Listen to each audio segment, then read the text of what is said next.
पहला optional functions of government, protection from external attack, provision for education and health services, फिर social security measures और collection of tax. बोलो कौन सा इसमें ऑप्शनल फंक्शंस है?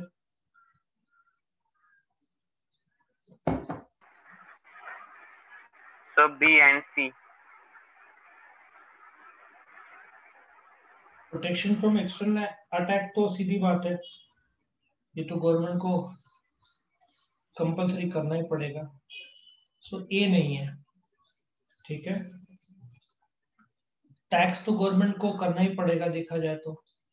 Education of health, education health बोल सकते हैं, और सोशल सिक्योरिटी बोल सकते हैं। सो बी एन सी ढूंढो। So B and C correct answer है। तुम्हारे टेक्स्ट बुक में टिक मार्क कर सकते हो, कोई प्रॉब्लम नहीं इसमें।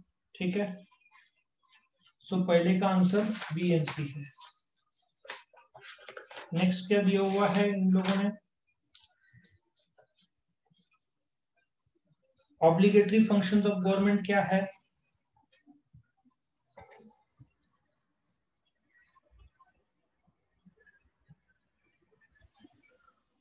कौन सा लगता है? Provision of employment, maintaining inter law and order, welfare measures, exporting goods and services. Export नहीं भी हुआ तो वो तो ऑप्शनल है। रोजगार भी एक प्रकार से ऑप्शनल है, बट लॉ एंड ऑर्डर तो गवर्नमेंट की कंपलसरी जवाबदारी है। So correct answer is only B. Public finance is one of those subjects which are on the borderline between economics and politics. ये किसने दिया है डेफिनेशन? चार ऑप्शन है, Smith, Marshall, Hugh Dalton, Findlay Shirras. किसने दिया हुआ ये?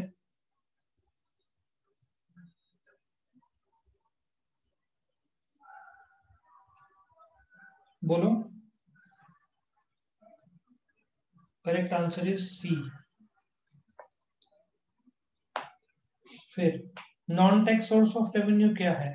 Direct and indirect tax, direct tax and fees, fees, special levy. बोलो कौन कौन सा तुमको माना जाएगा इसमें? कॉमन सेंस लगा सकते हो तुम। Sorry, C and D. सभी।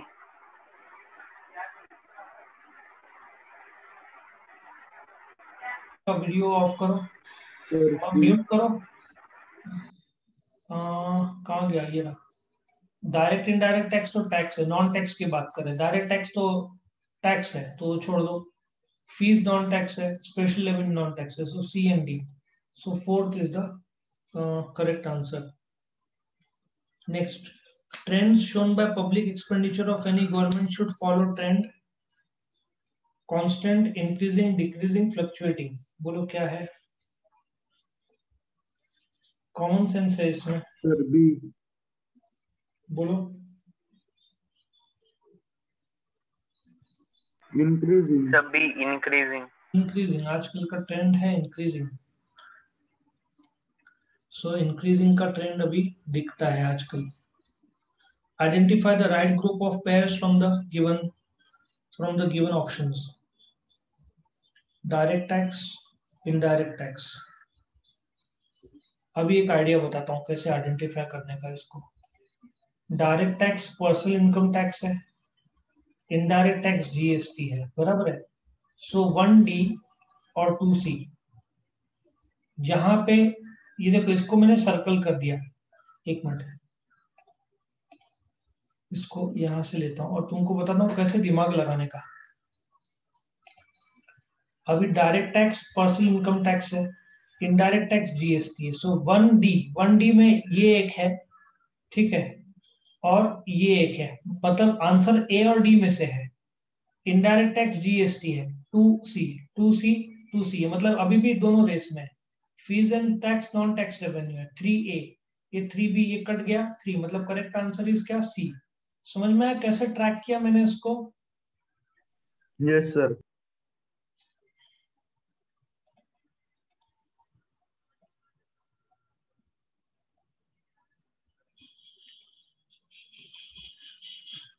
Okay, next is question 3. State with reasons whether you agree or disagree with the following statements. Obligatory function is the only function of the government. क्या लगता है तुमको? The above disagree. क्यों? There are optional functions also which the government has to perform. और तुम्हारे notes के page number बाल Bharti text book के पेज नंबर 70 में दिया हुआ है दोनों फंक्शंस के नाम बोल देने के और एक्सप्लेन करने का एग्जांपल के साथ क्या है. Fines and penalties are major source of revenue for the government. Agree or disagree? Disagree. Disagree. Main source of revenue is tax. फिर ड्रॉ करने का. Tax is direct, indirect. वैसे ड्रॉ करने का. The GST has replaced almost all indirect taxes in India. The answer is true. Central excise चला गया. Agree. Sales tax चला गया. ऑक्ट्रॉय चला गया. Entertainment tax चला गया. Service tax चला गया. TOT चला गया. बहुत सारे इनडायरेक्ट टैक्सेस चले गए. Correct. do not lead to increase in public expenditure. Democratic governments do not lead to increase in public expenditure. ये भी डिसएग्री है. डेमोक्रेटिक हो या कोई भी गवर्नमेंट हो, पब्लिक एक्सपेंडिचर तो होता ही है. Public finance is more elastic than private finance. सीधी बात है, वो कम ज्यादा कर सकते हैं. तो the above statement is to agree. Read the passage and answer the following questions. Correct. अब तुमको पैसेज रीड करना है. The conventional notion of social security is that the government would make periodic payments to look after people in their old age, ill health, disability, and poverty.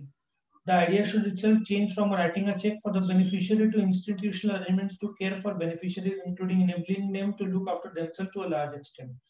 So बोल रहे कि social security जो government देता है वो तो government को फायदा नहीं होता. सॉरी, क्योंकि पेंशन ये सब तो में वन साइडेड है, लोग तो काम नहीं करते हैं. तो रिच वर्ल्ड में ऐसा होना चाहिए. The right to check model of social security is a legacy from the rich world at the optimal phase of for its democratic transition. जहाँ पे when the working population was numerous enough and earning enough to generate the tax to pay for the care of those not working.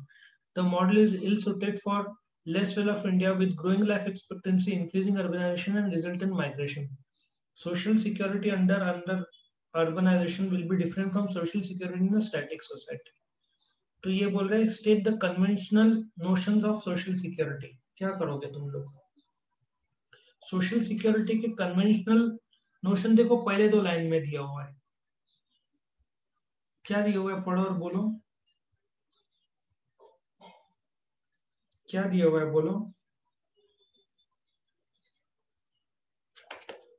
The conventional notion of social security is government should make periodic payments to look after बुढ़ापा, बीमारी, disability और गरीबी. ये conventional विचारधारा है social security का, जो America में लागू है कि गवर्नमेंट ने रिटायर्ड लोग, गरीब लोग, बीमार लोग, ठीक है ना, जिनको हैंडीकैप है, डिसेबल लोग, उनका ध्यान रखना चाहिए.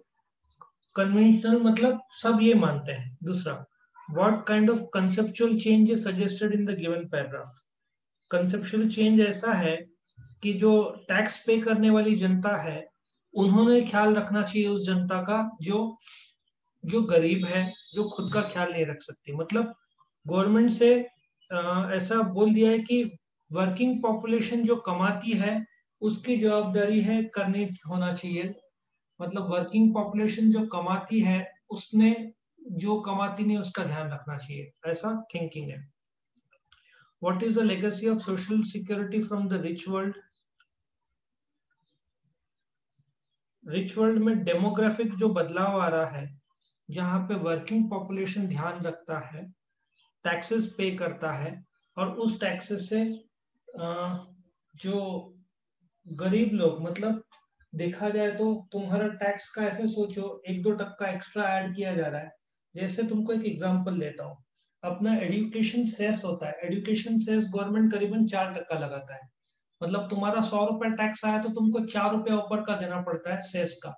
ये 4 रुपए का सेस गवर्नमेंट यूज करता है एजुकेशन के लिए. उसी प्रकार से बोल रहे हैं कि जो टैक्स बढ़ते हैं वहां पे भी 2-4% गरीब लोग के लिए होना चाहिए, जिसके वो पैसा 2-4% गरीबों के लिए यूज होगा. ऐसा सब यहाँ पे बोला जा रहा है. Which feature of India makes the traditional model अभी कौन कौन से कारण है कि इंडिया के लिए सोशल सिक्योरिटी का नुकसानदेह? एक तो लाइफ एक्सपेक्टेंसी बढ़ रहा है। अभी गवर्नमेंट ने क्या किया कि जो भी रिटायर्ड किराना वाले हैं 60 साल के ऊपर उसको पेंशन देंगे। ये बहुत गलत फैसला है, क्योंकि जो भी किराना शॉप वाले हैं वो लाख लाख रुपए महीने का कमाते हैं, ठीक है, और उनको कोई पेंशन की जरूरत नहीं है। हाँ, गांव में सिचुएशन देख के तुम सब किराना वालों को नहीं शामिल कर सकते। मुझे लगता है मुश्किल से 2% किराना वालों को पैसों की जरूरत पड़ेगी गांव में, वो भी। शहर के सब लोग लाख 1.5 लाख रुपए कमाते हैं महीने का, किराना वाले, ठीक है। सो एक तो क्यों भारत में सोशल सिक्योरिटी काम में मतलब मुश्किल है? एक तो लाइफ एक्सपेक्टेंसी बढ़ रहा है, तो गवर्नमेंट को लोग ज्यादा जिएंगे तो ज्यादा पेंशन देना पड़ेगा। शहरीकरण हो रहा है और माइग्रेशन हो रहा है। तुम देखो यूपी बिहार राजस्थान के कितने सारे लोग नासिक में आते हैं। कारपेंट्री में मैक्सिमम लोग यूपी बिहार के ही है। सो इसलिए इंडिया में सूटेबल नहीं है ये मॉडल, क्योंकि बहुत लोड आएगा गवर्नमेंट के ऊपर, ठीक है। सो यहाँ पे ये अपना चैप्टर क्लोज होता है।